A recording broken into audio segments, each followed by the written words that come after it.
میرا نام شجرۃ الدر ہے۔ غرض اس طرح سب نے اپنے اپنے نام بتائے۔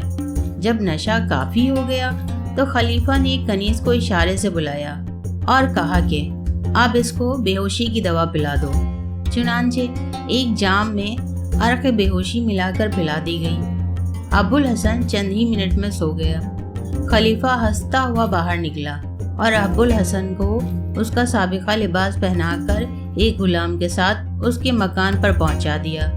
دوسرے روز دربار میں حاضرین سے مسکرا کر ان کو کہنے لگا، یہ شخص اپنے محلے کے مؤذن اور اس کے حواریوں سے تنگ آ کر ایک دن کے لیے خلیفہ بن کر ان کو سزا دینا چاہتا تھا۔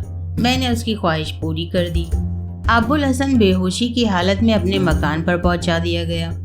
صبح جو آنکھ کھلی تو نقشہ ہی بدلا ہوا تھا۔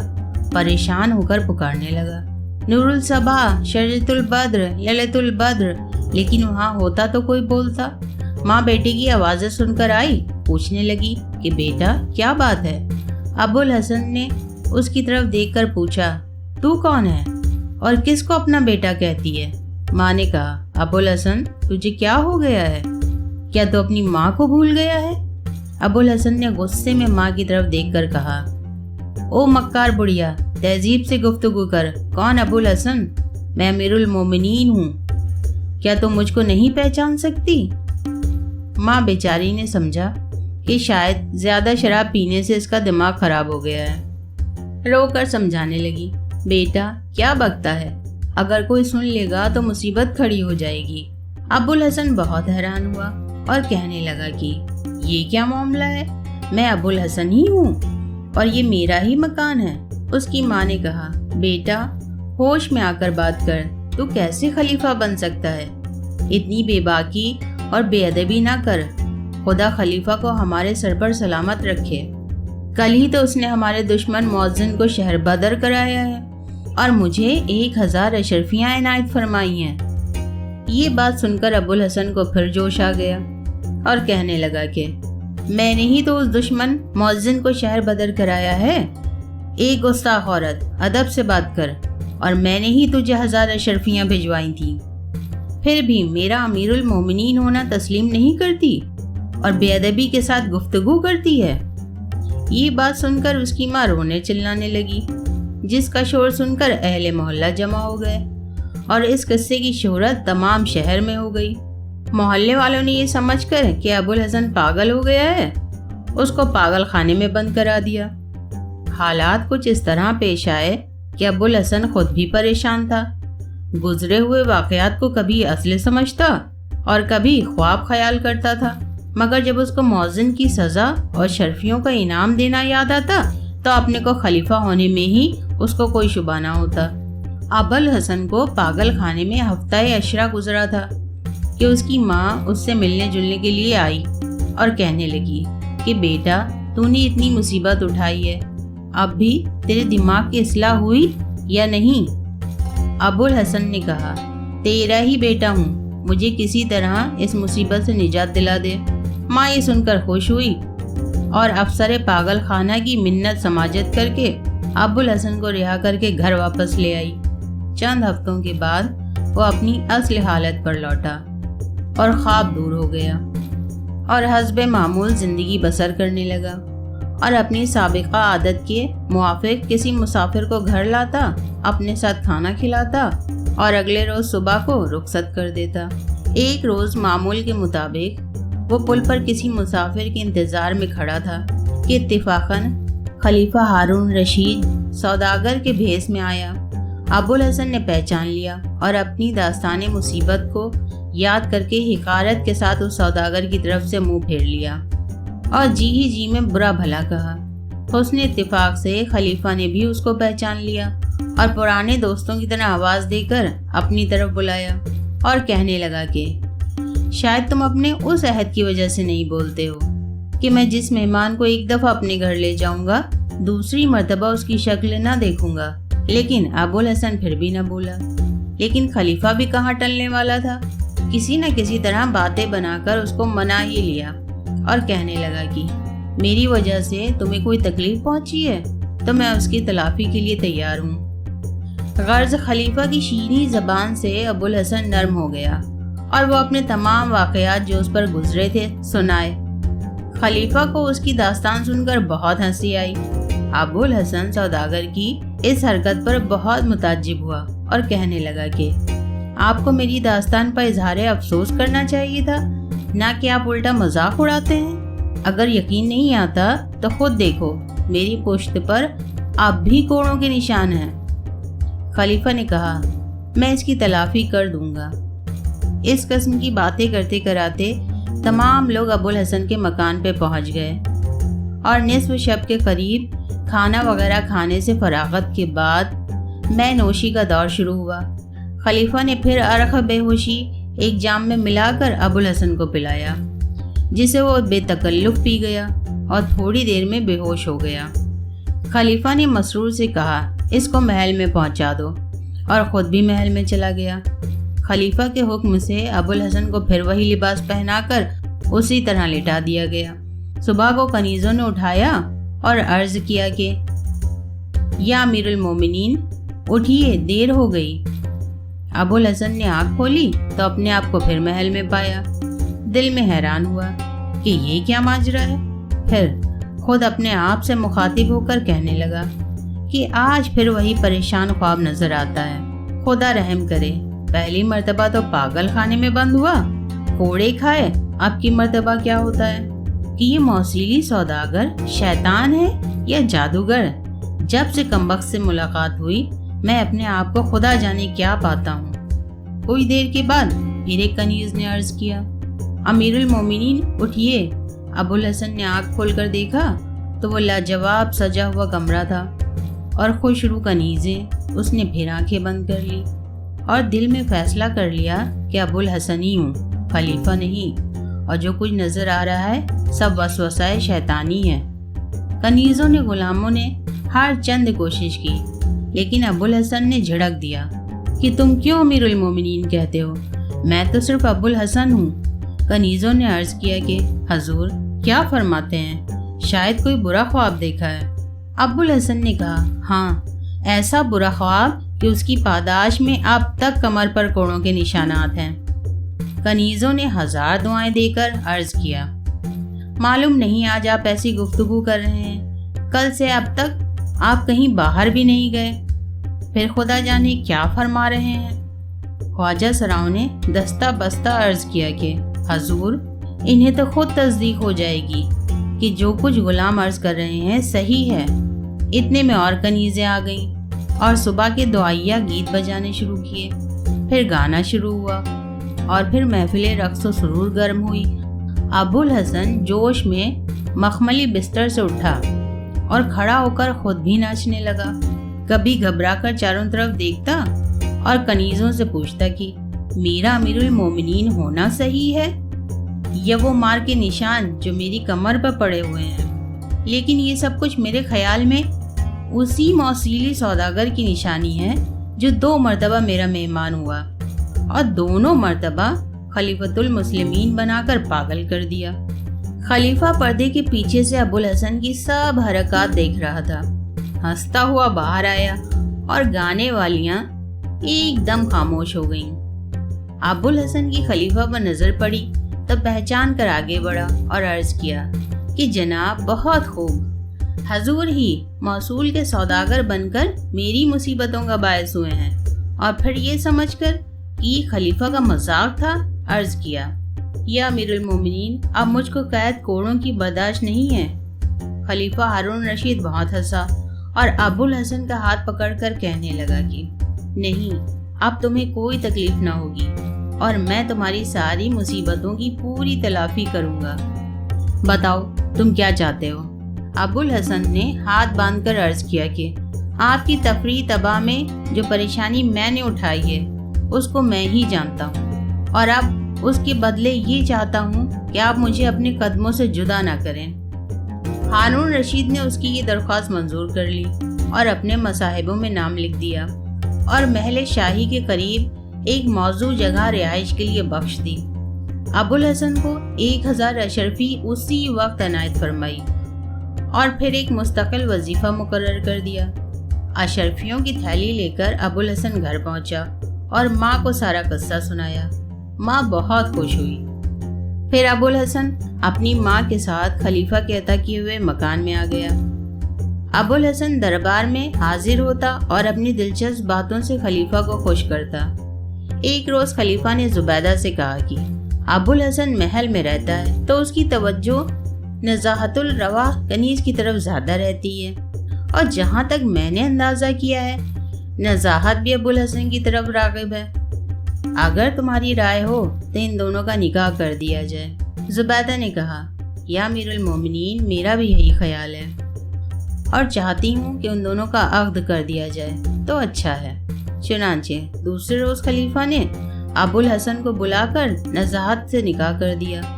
ابوالحسن کو خلیفہ نے اور نزاہت کو ملکہ زبیدہ نے بہت کچھ عطا فرمایا اور وہ دونوں خوش خوش گھر چلے گئے۔ مدت تک دونوں خوب عیش و عشرت کی زندگی بسر کرتے رہے۔ دونوں میاں بیوی بے حد فضول خرچ تھے، چنانچہ چند ہی ماہ میں دونوں نے مل کر سب مال و زر اڑا دیا اور خالی ہاتھ رہ گئے۔ جب تنگی بہت بڑھی تو ابوالحسن اور نزاہت نے آپس میں مشورہ کیا۔ اس کے بعد ابوالحسن نے نزاہت کو ایک سفید چادر اڑا کر لٹا دیا اور تاکید کی کہ کسی کے سامنے بالکل حرکت نہ کرنا۔ اس کے بعد خود روتا پیٹتا خلیفہ کی خدمت میں حاضر ہوا اور بے اختیار خلیفہ کے قدموں میں گر کر کہنے لگا کہ حضور، میں لٹ گیا، برباد ہو گیا۔ خلیفہ نے پوچھا، کیا ہوا جو اس طرح رو رہا ہے؟ ابوالحسن نے کہا، حضور کی نزاہت مر گئی ہے اور میں اس کا ماتم کرنے کو زندہ رہ گیا ہوں۔ خلیفہ نے ابوالحسن کو تسلی دی۔ سب امراء وزراء سمجھانے لگے، قضائے الہی میں کوئی چارہ نہیں ہے، صبر کرو۔ پھر خلیفہ نے کہا کہ 1 تھان زربفت کا دیا جائے اور ساتھ 1000 اشرفیاں عطا فرما کر کہا کہ مرحومہ کی تجہیز و تکفین اچھی طرح کرو۔ ابوالحسن روپیہ اور تھان لے کر خوشی خوشی گھر آیا اور سب مال نزاہت کو دکھایا۔ پھر اس کے بعد ابوالحسن خود چادر اوڑھ کر لیٹ گیا اور نزاہت روتی پیٹتی سر کے بال کھولے ملکہ زبیدہ کی خدمت میں حاضر ہوئی۔ زبیدہ نے جو ہی اپنی منظور نظر کنیز کو اس حال میں دیکھا تو گھبرا کر پوچھا، اری تو خیر تو ہے؟ نزاہت نے رو کر عرض کیا کہ لونڈی کہیں کی نہیں رہی۔ ملکہ نے پوچھا، کیا ہوا؟ وہ بولی، حضور کا غلام مر گیا اور مجھے بے یار و مددگار چھوڑ گیا۔ ملکہ زبیدہ اس کو آبدیدہ دیکھ کر حیران ہو گئی اور ہم جولی کنیزیں رونے لگیں۔